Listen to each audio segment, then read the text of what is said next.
भूतों की कहानियां तो सबने सुनी है, पर क्या आपने कभी एक ऐसी राजकुमारी की कहानी सुनी है जिसका चेहरा चंद से भी ज्यादा रोशन था और जिसका दिल एक राज छुपा रहा था?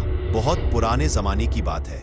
विंध्याचल के घने जंगल के बीच एक छोटा सा राज्य था, राज्य चंद्रपुर। उस राज्य में एक राजा रहता था, राजा वीरदेव, जिसके एक ही बेटी थी, राजकुमारी चंद्रिका।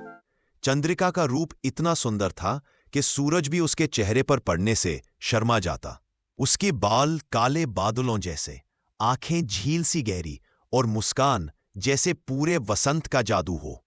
लोग कहते थे चंद्रिका किसी देवलोक से आई है, लेकिन उसकी खूबसूरती के पीछे एक भयानक राज छुपा था।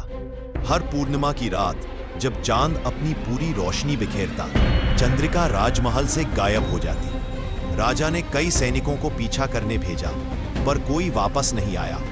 लोग कहते राजकुमारी पर कोई पुरानी शाप है। एक दिन एक वीर योद्धा आया, अर्जुन। उसने राजा से वचन लिया कि वो चंद्रिका के राज का पता लगा कर रहेगा। पूर्णिमा की रात अर्जुन ने चंद्रिका का पीछा किया। उसने देखा राजकुमारी एक पुराने मंदिर के पास गई, जहां एक प्राचीन शिवलिंग था। उसने आंखें बंद की और कुछ मंत्र पढ़ने लगी। जैसे ही चांद की रोशनी उस पर पड़ी, उसका रूप बदलने लगा। उसके पैर जमीन से कुछ इंच ऊपर उठ गए। आंखों से आंसुओं की जगह रोशनी बहने लगी। चंद्रिका कोई आम इंसान नहीं थी, वो एक अप्सरा थी जो मानव रूप में जन्म ले चुकी थी।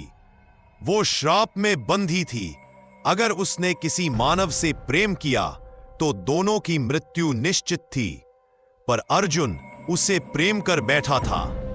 मंदिर के देवता ने कहा, यदि प्रेम सच्चा है तो तुम दोनों एक दूसरे के लिए अपना सब कुछ त्याग दोगे। अर्जुन ने बिना सोच समर्पण किया। चंद्रिका ने भी। उनके त्याग से देवता प्रसन्न हुए और उनका श्राप तोड़ दिया गया। चंद्रिका अब अमर थी, पर एक मानव के साथ जीवन बिताने के लिए। आज भी उस पुराने मंदिर के पास लोग कहते हैं, जब पूर्णिमा की रात होती है, एक रोशनी सी नजर आती है और दो छायाएं, एक वीर और एक राजकुमारी, आपस में मुस्कुराती है। ये कोई कहानी नहीं, ये एक याद है, एक अमर प्रेम की याद।